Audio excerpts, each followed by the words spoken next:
안녕하세요. 서정표입니다. MBN 유일의 정치 유튜브 프로그램 나는 정치인이다 시작하겠습니다. 오늘은 박정 더불어민주당 의원님 나오셨습니다. 어서 오세요. 네, 안녕하세요. 네.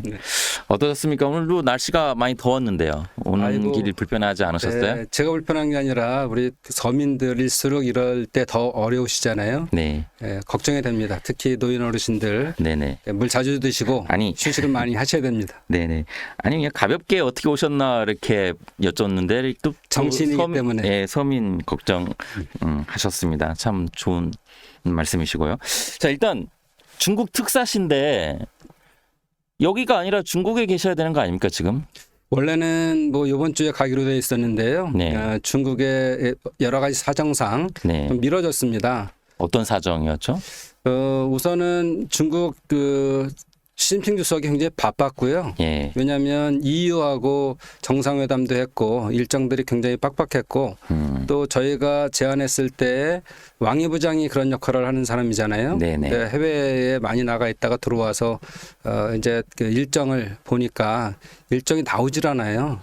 그러다가 수요일 목요일 정도 다녀오기로 했는데 중국에서 베이징하고 그 바로 위에 있는 허베이라는 데서 엄청나게 비가 와서 대홍수가 일어났습니다. 이런 예. 상황에서 뭐 그 외국 사제를 맡고 이런 것들이 적절치 않다 생각돼서 연기하기로 했는데요. 또 중국의 일정상 8월 1일부터 2주일간 베이따이허라는 데서 원로들하고 여러 가지 자문을 받으면서 누가 잠을 받아요? 시진핑 주석이 받습니다. 그 다른 상임 국무위원들하고도 다락해서 자문을 받으면서 일종의 원로 정치죠. 그게 공산당에서 그런 게 많이 있는데요. 그래서 그런 거를 해서 국정에 대한 방향이 제대로 가고 있는지에 대한 거를 자문을 듣고 수정하기도 하고 합니다. 네, 그래서 그거를 8월 1일부터 15일까지 하기 때문에 그 이유가 될 것 같습니다.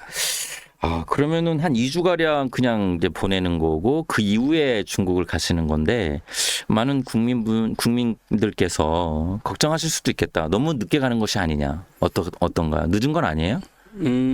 이미 저희가 가겠다는 의사를 보였고 그쪽에서도 여러 가지 이유상 안 되는 걸 알기 때문에 그 결례는 아니고요. 네네. 또 그동안 우리 한국도 미국과의 관세 문제라든지 여러 가지를 해결해야 되기 때문에 이 중차대한 시기에 또 중국도 마찬가지입니다. 미국과의 관세 문제가 있기 때문에 이런 것들을 해결하고 만나는 게 더 좋을 수도 있고 일종의 패를 보고 만나는 게 훨씬 더 서로 간에 도움이 된다 이렇게 생각할 수 있습니다. 그렇군요. 그러니까 15일 기간에 서로의 패를 조금 더 공부하고 알아가는 과정일 수도 있다. 지금 의원님 중국 뭐 속된 말로 통이시잖아요. 그렇게 불러주세요. 우한대학에서 박사학위 취득하셨고 우수 졸업 논문상을 수상하셨습니다. 어떤 내용으로 논문을 쓰셨길래 우수 졸업 논문상. 그래서 이번에도 이제 중국 통이기 때문에 특사로 가시는 건데 간단하게 이 어떤 내용으로 하셨길래 수상하신 거죠? 짧게만. 네, 한중 관계를 이제 외교에 적용시켜 보면 우리가 중국을 바라볼 때 늘 합리론에 의해서 그러니까 미국식 사고나 이렇게 합리론에 의해서 바라봐요. 그리고 중국에서는 경험론에 의해서 합니다. 그러니까 우리는 하나의 현상에 대해서 답을 정해놓고 거기에 맞춰가는 것이고 중국 스타일은 여러 가지를 다 해보고선 그래 이 결론이야 아니면 그거 아니구나 이렇게 하는 스타일이거든요. 그래서 우리가 단적으로 보면 천안함 사건이나 이랬을 때 우리는 그래 북한의 소행이니까 중국도 동참해서 해야지 이렇게 얘기를 하는데 거기서는 아직 결론 모르잖아. 그러니까 더 가보자 이렇게 하는 거죠. 그래서 우리가 중국을 바라보는 것과 중국이 우리를 생각하는 방식이 다르기 때문에 외교에서 굉장히 중요하다는 것과 한 가지 더 중요한 게 중국은 옛날부터 150년 전에 위서로부터 침략을 받았잖아요. 그러다 보니까 내정 간섭이라는 거를 다른 나라에 대한 내정 간섭이라는 게 자기네들한테 당했던 경험이 자기들이 당했던 경험이 있어서 이게 또 반복될까 봐 절대 내정 간섭은 안 한다. 이게 외교의 첫 원칙이에요. 그래서 그런 것들이 잘 잘 안 알려져 있어서 거기에 관한 논문을 썼고 실제 네, 중국이 내정 간섭을 안 하나요? 엄청 하는 거 아닙니까? 안 합니다. 안 해요? 네, 안 하죠. 왜 북한에도 지금도 네. 하면은 생각보다 자기네들이 북한에 대해서 통제를 할 수가 없다 이렇게 늘 얘기를 하고 그래서 통일에 대한 문제나 이런 것들은 당사국들이 해결해라. 우리는 평화적인 방법을 지지한다 이렇게 계속 얘기를 하고 있죠. 네.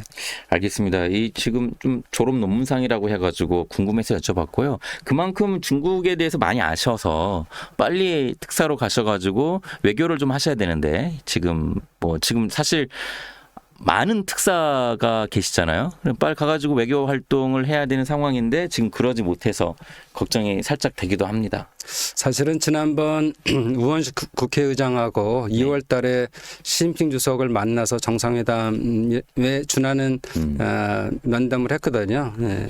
그때 중요한 것들을 많이 얘기했고 여러 가지 일종의 꼭지를 땄습니다.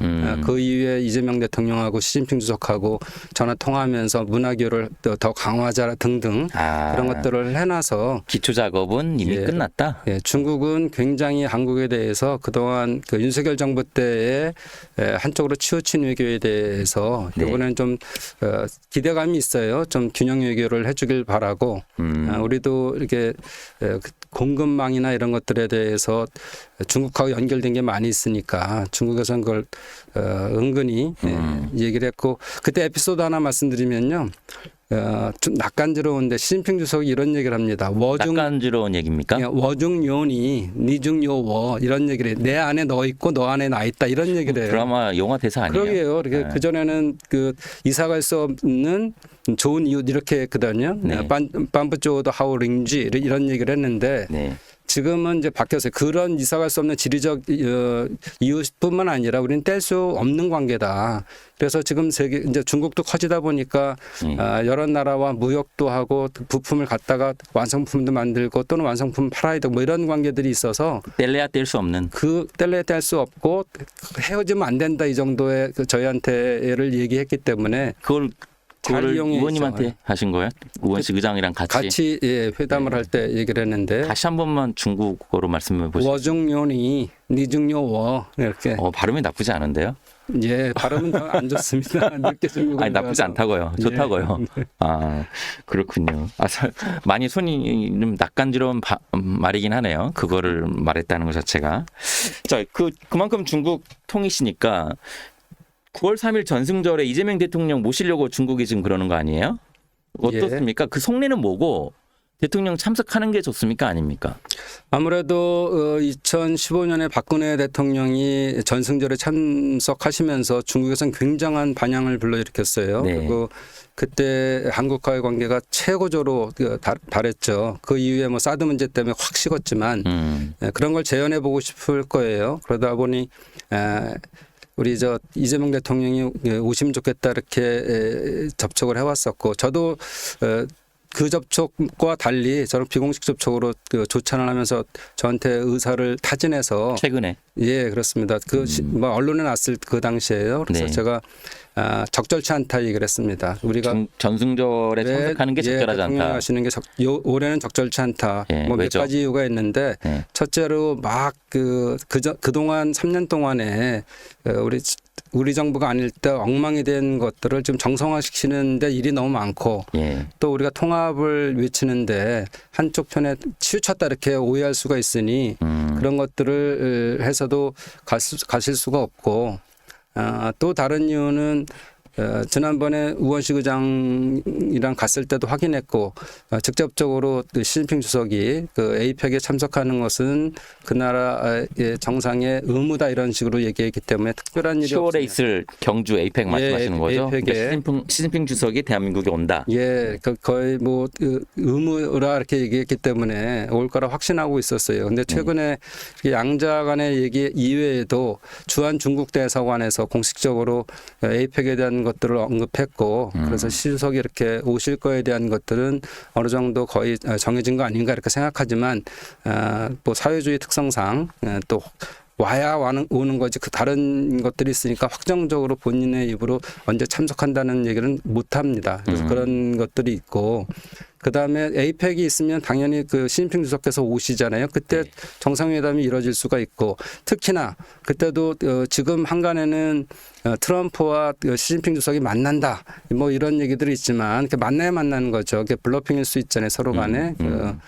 그러다 보니까 저희 입장에서 우리나라 입장에서는 에이펙에서 우리나라와 중국, 우리나라와 미국에 대한 정상회담도 하는 것도 중요한데 네. 그것도 기회고 미중이 만나는 것도 자리를 만드는 것도 굉장히 우리나라로서는 정치적 위치가 높아지는 거거든요. 그래서 그때 만나면 되고 또 늘 따지는 우리가 갔었는데 거기는 왜 안 오면 이런 얘기도 있으니 등등을 다 포함하면 에이펙에 먼저 오시고 내년에 또 연이어서 중국에서 에이펙이 엽니다. 유치국이니까 그때 이재명 대통령도 가실 수밖에 없고 그러면 이제 양쪽에 다 했어요. 네네. 그리고 중요한 거는 제가 그때 온 사람한테 얘기를 한 거는 이번엔 못 가시니까 3년째 가실 수도 있을 수 있겠다. 그때 북한의 김정은 위원장도 이재명 대통령 임기 3년 차에 3년 차. 그러니까 올해는 이제 시진핑 주석이 오는 거고 내년에 이 대통령이 가시고 그리고 3년 차에는 김정은 북한 국방위원장도 오게 하고 우리도 가면 그때 그런 모습으로서 한반도 평화도 더 유연하게 하고 앞당길 수 있거든요. 중국이 그 역할을 할 수 있거든요. 어떻게 보면 큰 그림인데 지금 시진핑 주석은 마음이 급한 거 아닌가요? 3년까지 기다릴 시간적 여유가 없는 거 아니에요? 근데 어떻게 보면 그게 더 장기적인 안목으로는 훌륭한 생각일 수 있겠네요. 네, 시진핑 주석이 생각보다 그 기반이 공고합니다. 우리 대통령이 가셔야지만 그것이 더 좋아지고 그런 건 아니고요. 그 한국과의 관계 태도 이런 것들이 더 우리랑 서방 국가 중에서 그 지리적으로도 가깝고 여러 가지 경제적으로 묶여 있기 때문에 그런 거지 100% 오시면 좋지만 그게 그렇게 한 건 아니고 더 좋을 때를 기회를 봐서 하는 게 더 훨씬 더 중국 측으로서는 저 외교상 더 큰 이득을 볼 거다 저는 그렇게 생각하고 저희도 한국하고 북한하고의 관계가 지금 여러 가지 주고받고 있지만 저는 그 지금 서로 간에 얘기하는 것들이 대려 좋은 사인입니다. 어떻게 좋은 사인이라고요? 예, 그렇게 그 김 여정이 2번이나 하루에 하는 것들은 우리 한국에도 얘기하고 미국에도 얘기하고 그러는 것들은 전 정권과 다를 게 없다. 뭐 이렇게까지 세게 얘기하고 있는데 처음부터 좋다고요? 관계가 막 다투고 안 좋았는데 아무 일 없이 그냥 그래요 나랑 놀자 이렇게 할 수는 없죠. 그래서 그런 것들을 서로 간에 주고받으면서 다음 스텝으로 어떻게 가져가느냐를 또 보고 이런 걸로 가져갈 겁니다. 그러니까는 그런 거에서 아예 대답이 없는 것보다 이렇게 반응을 하는 게 무관심보다 반응하는 게 좋잖아요. 그렇다고 해서 우리가 매달릴 것도 아니고 서로 간에 도움이 되고 뭐 절대적으로 우리나라는 평화가 필요한 상태이기 때문에 그래서 그런 것들을 해나갈 수 있습니다. 그러면은 지금 의원님 말씀하신 대로 참석 안 할 가능성이 크네요. 전승절에는 일단 이재명 대통령. 예, 대통령은 못 가십니다. 그리고 이제 3년 뒤에 큰 그림. 그 실제로 말씀대로 되는지 보는 것도 외교적으로 큰 의미가 있어 보입니다. 뭐 외교는 늘 변수가 있는 거니까요. 미국과의 관계 또 우리 남북에서 긴장이 풀리고 또 러시아하고 북한하고 아주 밀접한 관계인데 여기도 좀 끊어야 됩니다. 그래야지 중국도 다시 북한을 제가 챙겨보도록 하겠습니다. 실제로 말씀하신 대로 됐는지 안 되는지를 3년 뒤에. 자, 또 중요한 현안이 하나 더 있죠. 지금 관세 문제. 이거 어떻게 될 것 같아요? 지금 시간도 촉박하고 구윤철 경제부총리가 트럼프 대통령 만나러 갑니까? 만납니까? 만나죠. 31일 날. 네, 31일 날. 예. 근데 하늘 아래 쫓기지 않는 그 명분은 없다고. 다 끝에 가서 해결할 수밖에 없고. 네, 그렇습니다. 근데 제가 예측을 한번 해볼까요? 근데 요 이제 백그라운드는 저는 이렇게 해석하는데요. 일본한테 다 답 줬잖아. 샘플 줬으니까 그거 보고 그 답 만들어 와 이거거든요. 그래서 그 중국 속담에 닭의 목을 쳐서 원숭이를 길들인다 이런 속담이 있어요. 그러니까 그 일본을 본보기로 보여주고 한국 해봐. 근데 그거는 중국어로 어떻게 합니까? 닭을 목을 쳐서 떠올리진 않네. 싸지. 아이고, 거기까지. 예. 그러니까 닭의 목을 쳐서 쳐서 원숭이를 길들인다. 길들인다. 예. 그러니까 뭐 다른 하나의 어떤 반면교사로 삼는다는 건가요? 그걸 통해서 배운다, 가르친다죠. 가르친다. 그러니까 그 원숭이가 그거 목 치는 걸 보고 깜짝 놀라서 이제 자기가 예, 장난질 안 하고 이제 말 잘 경고망동하지 듣고. 않는다. 예, 그래서 이미 일본에는 15%에 대한 관세로 정해졌잖아요. 그러면서 7,500억 불 아니 6천억 5,500억 불이죠. 이거에 대해서 투자를 하기로 했고 자동차와 그 트럭 풀고 쌀에 대한 것도 개방하고 이런 여러 가지 조건을 받아냈어요. 그리고 한국도 비슷하잖아. 니네가 그 일본하고 다를 게 별로 없어. 그러니까 저희한테도 계속 그렇게 할 텐데 저는 15% 관세로 갈 거라고 저는 생각하고 왜냐하면 EU도 그렇게 했는데 네. 또 일본도 그렇게 했는데 한국한테만 더 많이 한다. 그러면 한국하고는 앞으로 관계를 끊겠다는 거죠. 그래서 그렇게는 저는 안 할 거다 생각하기 때문에 우리 협상하러 가신 분들이 네. 그런 마음을 가지고 협상을 느긋하게 하셔야지. 서두를 필요는 예, 없다. 그러면 아니 트럼프는 오랫동안 사업을 한 사람이고 대통령도 한번 해봤고 이러기 때문에 계속적으로 말 잘 들으면 계속 때립니다. 이 사람은. 네. 그렇기 때문에 이것도 강하게 또 논리적으로는 얘기를 하되 그 사업에선 그렇잖아요. 그 서로 간의 조건을 자기가 좋게 유리하게 해놓고선 조금씩 양보하는 거지. 그러니까 15%에 대한 거는 저는 갈 거라 생각되고 우리가 한 1,000억 불 정도를 제안을 했어요. 네. 여기서 한 500억 불 정도 좀 더 했다가 최대한 2,000억 불 정도 하면 저는 좋다고 생각하거든요. 네네. 뭐 아니면 3,000억 불까지인데요. 네. 관세 15% 정도면 우리나라로서도 나쁘지 않은 거잖아요. 똑같죠. 그러니까 EU나 저 일본이나 자동차가 제일 그 네네. 이익을 많이 보고 있는데 자동차에서의 경쟁력이 생길 수 있는 거고 그렇습니다. 그래서 그 정도를 해내면 된다. 그런데 이제 쌀이나 30개월 이상의 소고기 같은 경우는 어쩔 수 없이 또 개방을 해야 되는 측면이 있나요? 어떤가요? 참 안타깝습니다. 그 부분에 대해서는 우리가 그 한미 FTA 할 때도 제일 그 농민이 피해를 많이 봤어요. 네. 그리고 정부가 약속도 안 지켰습니다. 1조 원을 그 농업 발전 기금을 만들겠다라는데 그것도 안 만들었어요. 그러다 보니까 불신이 쌓이죠. 예. 지금 상황 똑같은 상황이 반복될 수 있는데 이건 또 어떻게 그래서 국민들을 달래야 되나요? 예. 그러니까 제일 문제는 식량 주권을 지키는 게 중요하죠.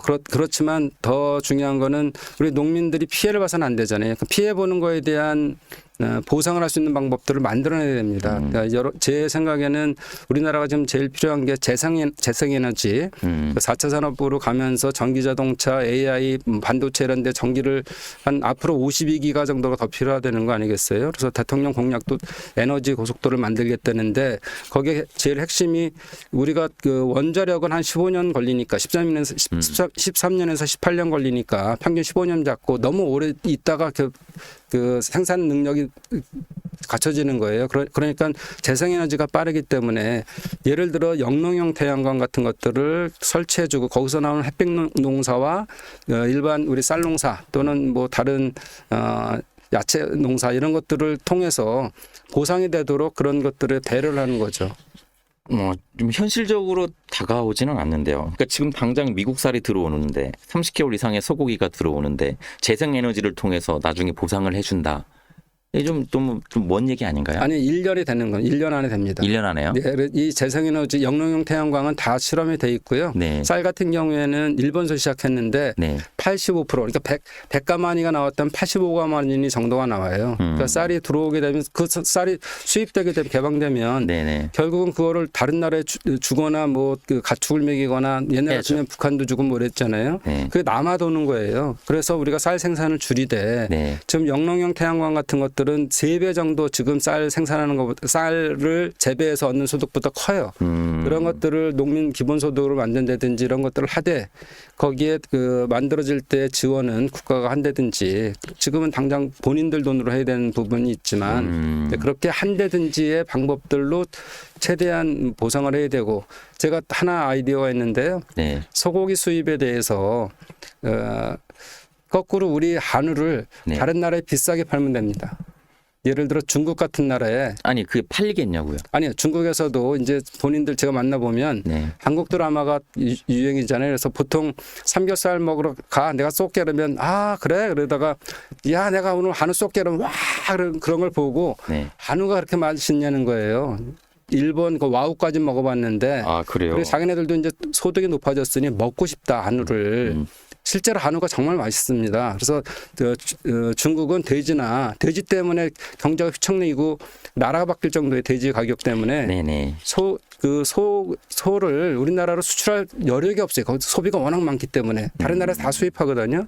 근데 다른 나라 수입하는 거에 우리 한우도 수출할 수 있다면 한우 농가나 이런 것들 해결이 되니 네. 다각도로 정부가 진짜 노력해야 됩니다. 하나의 방법일 수는 있겠네요. 예, 중국 시장을 공략해서 한우를 중국에 판다는 거. 뭐 의원님도 사업가 출신이시니까 예, 그런 쪽에는 그래도 좀 예, 그러니까 촉이 좋으실 거 아니에요. 궁죽통일하고 어려우면 뭔가 찾아내고 뭐 아, 네, 할 수밖에 좋습니다. 없죠. 예. 어찌됐든 간에 보상책은 분명히 만들어져야 될 것 그럼요. 같습니다. 만약에 이거는 그런데 더 문제는 그전에는 공업 쪽 자동차 이런 데가 혜택을 받고 네. 그리고 농민이 피해왔다면 이번엔 둘 다 피해를 보는 거기 때문에 선택의 문제가 돼버렸어요. 네네. 네, 그래서 이거는 어쨌든 국가가 책임지고 맞습니다. 네. 지금 이제 도와줘야 관세로 합니다. 가장 힘들어하는 분들이 이제 농축산 종사하시는 분들이 있고 물론 이제 뭐 기업도 마찬가지지만 확실한 피해 대책을 보상 대책을 좀 준비를 해야 되지 않을까 싶고요. 환노위 소속이시니까 지금 국회에서는 노란 봉투법 이게 참 노란 봉투법 이게 노조 2, 3조 관련된 내용이잖아요. 이거 국민의힘에서는 야당에서는 기업 옥죄는 거다 밀어붙인다 필리버스터도 하겠다 이거 본회의 일단 내일 모레 7월 4일에 8월 4일에 통과시킬 생각이신 거잖아요. 그렇습니다. 예. 이 법 잘 아시다시피 한 20년 걸린 법이에요. 네. 사회가 변했습니다. 원래 그 노동조합의 목적이 처음에는 불법이 아니어도 편법이든 뭐든 네. 그 법의 범주 안에 있지 않았던 것들을 계속적으로 법의 범주 안으로 끌어들이는 노력을 하는 거죠. 그 옛날에 다른 걸 다 감수하고 일을 했다면 그런 것들이 그 단지 돈만 버는 것이 다 목적은 아니니까 다른 뭐 일하러 갔다가 죽어서 돌아올 수는 없잖아요. 그래서 등등을 다 여러 가지를 해서 불법은 아니었어도 서로 불법이었던 것들을 합법적으로 만드는 노력들을 하는 건데 너무나 세상이 많이 변했습니다. 그리고 특히나 IMF나 코로나를 거치면서 하청의 단계가 너무 많았어요. 네네. 네, 그러다 보니 이 문제를 해결하지 않으면 계속적으로 문제가 되겠다. 그래서 저희가 경청을 비롯해서 6개의 경제단체도 만나서 토론도 해보고 했습니다. 그런데 실제 분위기는 어떻던가요? 거기서 그동안 이 손배소에 대한 문제, 그러니까는 노조법 3조에 대한 특정 조합 노동조합에 대해서 뭐 몇백억씩 지금 그렇죠. 소를 원청이 걸잖아요. 손해배상 청구 소송을 할 수가 있었죠. 예, 그러다 그게 좀 보니까 가혹하다는 얘기가 많았고. 과거 본인들도 인정합니다. 앞으로 그렇게 하지 않는 게 좋겠다. 그리고 이 법의 하나는 소송이 걸렸더라도 경영진이 사업주가 네. 경영에 도움이 된다 싶으면 그 소를 취할 수 있고. 취하거나 경감할 수가 있다. 이렇게 해서 만들어놨기 때문에 이게 흔히 이제 사업주들이 얘기하는 배임에 대한 문제는 해결해 준 거고요. 이 근로자, 노동자에 대한 범위 문제인데 이런 것들이 참 되려 저희는 아쉽습니다. 지금 불안정 노동자가 862만 명이나 돼요. 여기엔 플랫폼 노동자라든지 프리랜서라든지 다르게 특고나 다르게 들어가 있는데 사회가 변했는데 이 사람들을 보호해줄 장치가 없는 거죠. 그래서 이번 법은 그걸 담지 못했습니다. 계속 노력해서 그분들까지의 보호 장치로 해야 되고 네네. 일단 6개월에 대해서 이거를 관찰하고 또 노동부 장관이 보완책을 만들기로 했는데요. 네. 이거는 얘기하는 노조 파업 보장법이다 이건 전혀 아니고요. 이게 결국은 이분들이 파업하는 이유는 제일 중요한 거는 소득 격차잖아요. 네. 자기에 대한 이익이 좀 덜 들어오는 것들에 대해서 단체 교섭을 할 수밖에 없기 때문에 그게 뭉쳐서 단일화로 원청하고 할 거다. 그러니까 N차 지금 하청이 있는데 사람들 다 파업하면 어떡하냐 이렇게 얘기하는 거지만 그렇게 되지는 않습니다. 민주당 국민의힘에서는 이제 불법 파업을 주장할 수가 있다. 이렇게 우려도 해가지고 4일 본회의 때 필리버스터까지 하면서 막겠다. 뭐 이런 상황이고 뭐 극한의 대치 상황 또 한번 펼쳐질 것 같은데요. 그런데 그러면은 국민의힘이 이게 20대 때, 21대 때, 22대 때 다 온 거 아니겠습니까? 통과도 됐고 네. 대통령이 그 거부권을 행사하면서 안 됐던 건데 윤석열이 네. 이제 그러려면 그동안에 노력을 해서 여기 합당한 제안을 했어야 돼요. 근데 그런 것도 안 하고 이것만 하면 그냥 거부하고 나가고 이런 거는 옳지 않은 방법이죠. 어찌 됐든 간에 근로자의 뭐 권한이라고 해야 될까요? 그게 조금 더 이번에 개선이 되는 상황이니까 많은 분들도 반길 것으로 뭐 예상은 됩니다. 다만 본회의 때 협치를 통해서 좀 잘 해결했으면 하는 바람이 있고요. 필리버스터는 할 수밖에 없지만 본인들도 무한정할 수가 없을 거고요. 본인들 본인들 당의 문제가 산적돼 있기 때문에 네, 지금 이 소위가 통과가 됐잖아요, 최근에. 이 예. 송원석 원내대표가 이렇게까지 비판을 했어요. 대통령이 정치 동업자인 민노총에 이 대선 청구서를 결제하는 거다.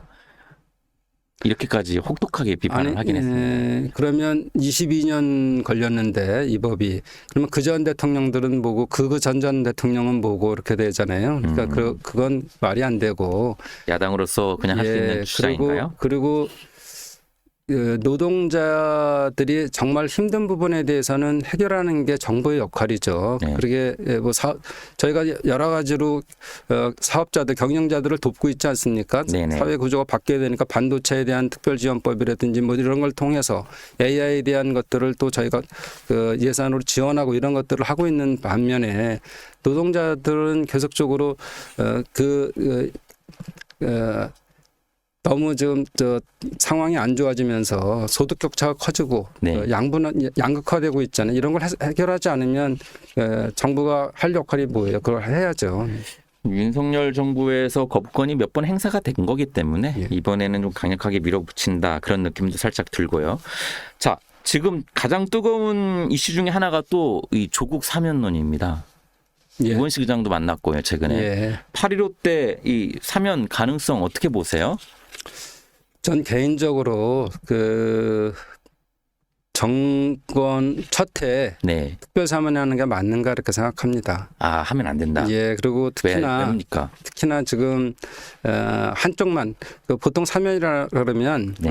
여야를 같이 또 다른 사회사법이나 같이 해서 사면을 하는 것인데 한쪽만 하게 됐을 때 이게 대통령이 생각하던 통합으로 가는 건가? 네. 그보다 더 중요한 것은 내란 종식이 급하잖아요. 네. 그래서 지금 세 개의 특검법을 통해서 특검이 진행 중에 있어요. 그래서 그 하나하나에 대한 실체가 밝혀지고 있는데 여기에 대한 종식도 하지 않고 다음 스텝으로 가는 것은 안 맞다. 그게 종식된 이후에 가면 된다. 그러니까 속도를 너무 중요시하면 할 필요가 없고. 네네. 예. 일단 우선해야 되는 건 내란 종식이다. 네, 그렇습니다. 그런데 왜 자꾸 조국 전 대표에 대한 사면 이야기가 계속 나오는 걸까요? 뭐 억울한 면이 있죠. 그러니까 윤석열 검찰총장과 한동훈 법무장관 때 또 본인이 검사 시절에 탈탈 털었잖아요. 네. 자기들 기준으로 보면 이거는 일가를 다 이렇게 거의 뭐라고 표현해야 돼요? 그러니까 너무 이제 가혹하게 했는데 그러면 동정론이 일 수밖에 없죠. 그리고 여러 가지 상황으로 봤을 때 또 이제 조국 대표도 언젠가는 또 다시 정치해야 되지 않겠어요? 네네. 그런 다만 게 나올 시간의 수밖에 없죠. 그러면 의원님 말씀은 억울한 측면이 있으니 속도와 시간의 문제지 지금은 아니지만 언제고 사면은 필요할 수 해야죠. 있다. 그렇죠. 예, 이게 내란 종식을 통해서 특검을 통해서 쭉 실체가 밝혀지면 네. 잘못 조사한 거나 여러 가지로 심하게 한 것들이 밝혀지지 않겠어요? 그럼 당연히 그건 사면이 이루어져야 되고 네. 그렇다 봅니다. 예. 알겠습니다. 국민 정서도 중요한 것 같아요. 예. 지금 사면은 좀 이르지 않나 이런 여론도 있는 것이 사실이니까 말씀대로 서두를 필요는 없을 것 같고요. 전당대회 얘기를 좀 해보고 오늘 이 대담을 좀 마무리할까 하는데요. 지금 박찬대 원내대표를 위해서 뛰고 계시죠? 예, 그렇습니다. 근데 이제 다들 박빙을 예상했다가 예. 생각 외로 많은 격차가 나오면서 사실 이미 끝난 승부가 아니냐 이런 얘기도 나오는데요. 어떻게 보십니까? 선거를 제가 그 정치권에 20년 됐습니다. 들어온 지 20년이 넘었어요. 예. 근데 이 선거 때마다 제가 기준을 세우는 것들이 네. 사람은 알아야 찍는다. 좋아해야 찍는다. 찍어야 찍는다. 이렇게 표현하거든요. 알아야 찍는다. 예, 그리고 좋아야 찍는다. 그리고 진짜 찍어야 찍는다. 아, 그러니까 이거는 인지도, 지지도, 참여율이거든요. 예. 참여도. 이 말은 어디서 본인이 만드신 건가요? 오래 정치하다 보니 그렇게 되는데 20년 동안 하면서 터득하신 내용. 예, 그래서 제가 그 박찬대 대표 총괄을 맡아서 하면서 예. 인지도가 저희 판단을 잘못한 게 권리당원들, 우리 일반 당원들한테는 인지도가 정청래 후보보다는 훨씬 낫더라. 정청래 후보는 오래 정치도 했고 또 세게 하시잖아요. 예. 그러다 보니까 각인이 많이 돼 있고 헌법재판소에 있을 때도 그 많은 TV를 통해서 그것도 큰 도움이 됐던 것 그래서 같아요. 인지도가 일단 높으니까 네. 정치 고관여층들은 많이 이제 여러 가지 생각을 하면서 박찬대를 뭐 더 선호하는 사람들도 있는데 네. 권당들은 권리당원 분들은 일단은 뭐 시원하고 뭐 이런 것들을 우선적으로 해서 생각보다 많이 표가 벌어졌죠. 네네. 그런데 수혜가 나서 수년이 됐습니다. 그래서 다시 한번 뭐 기회가 있겠다 싶고요. 네. 사실은 호남 표와 수도권 표가 대부분이거든요. 한 90%가 이렇게 85% 90% 되기 때문에 거기서 승부가 있을 수 있고 또 많은 어떻게 보면 많은 시간이었어요. 그때 노선 변화도 하고 그러면서 계속 인지도를 높이고 있고 네. 박찬대 후보의 장점은 좋아합니다. 사람들이 만나면. 2번 좋아야. 좋아야는 충족을 좋아합니다. 하는군요. 그래서 저희가 이제 그거를 높이는 과정은 이제 본인이 좀 해라 이렇게 얘기했고 네. 참여도 찍어야 찍는다를 지금 저희들이 계속적으로 실제로 독려하고 있습니다. 예. 투표장에 나와가지고 투표하게 찍을 수 있게끔 하는 작업 전략을 지금 하고 계시는군요. 정청래 후보의 그 지지하시는 분들은 확고해요. 그분들을 돌릴 수 없다고 저희는 생각하고 투표를 안 하실 별로 생각이 지금 없었던 저울질하고 계시는 분들. 그분들을 돌리는 걸 하고 있습니다. 아까 일본에 알아야 말씀하셨잖아요. 근데 이 지금 탄핵 정국에서 박찬대 원내대표님만큼 대중들을 향해서 국민들을 향해서 인지도를 위해서 그렇게 하셨는데도 많이들 모른다고요? 네, 실질적으로 일반 당원들도 실제적으로 그 안 되는 것이 박찬대 후보가 원내대표 했구나, 대행도 했구나, 뭐 이런 건 알지만 그 사람에 대한 정치 스타일은 모르잖아요. 그러니까 정치 스타일로서는 일부에서는 빨리 나란 종식해야 되고 더 강하게 해야 돼 이런 것이 있고 또 스타일상 골게터가 아니고 플레잉 코치로 해서 같이 뛰기도 하지만 어디 누가 가고 어떻게 조율하는 이런 역할들을 했으니까 아무래도 골게터들이 더 눈에 띄죠. 뒤에서 수비하고 이런 사람들도 굉장히 중요한 건데 한 팀이 되려면 이런 부분이어서 그 플레잉 코치가 지금은 여당 대표는 필요하다 이런 것들을 계속 강조하고 있는 중입니다. 알겠습니다. 25%의 그 격차가 지금 현재 있는데 그걸 충분히 따라잡을 수 있다라고 보시는 거군요. 대의원표가 있고요. 또 일반 국민표가 있고 아까 말씀드린 것처럼의 고관여층 이외에도 투표에 대한 생각들이 없었지만 좀 더 그분들을 독려하면 가능성은 있다 저희들은 생각합니다. 알겠습니다. 상당히 뭐 아직 시간이 뭐 며칠 남았고 수도권 호남권 최다 득표가 있는 곳이기 때문에 충분히 뭐 가능성은 있다고 봅니다. 스포츠처럼 역전이 재밌지 않습니까? 역전의 드라마를 기대하시는군요. 알겠습니다. 저희도 역전이 가능한지 실제로 일어나는지 지켜보도록 하고요. 사실 오늘 그 이제 중국 특사시니까 그런 얘기를 좀 많이 듣고 싶어서 모셨는데 앞서 말씀을 많이 해주셔가지고 정말 감사드리고요. 나중에 다녀오신 다음에 저희가 다시 모셔가지고 뒷얘기 뒷얘기를 한번 저희 방송도 좋고 저희 프로그램 제 프로그램 여기 나와서 말씀해 주셔도 좋고 다시 한번 모시는 기회를 갖고 싶습니다. 그러니까 거의 정상 간의 이 얘기는 안 푸는 게 맞는데 그래도 풀어야지 재미가 있겠죠. 그러니까요. 비하인드 스토리 공개해도 되는 내용이 있으면 제가 의원님 모시고 다시 한번 들어보도록 하고요. 오늘 알겠습니다. 이렇게 나와주셔가지고 감사드립니다. 감사합니다. 오늘 토크는 여기까지 하겠습니다. 고맙습니다. 고맙습니다. 더위에 몸 조심하십시오. 의원님도 조심하시고요. 감사합니다. 감사합니다.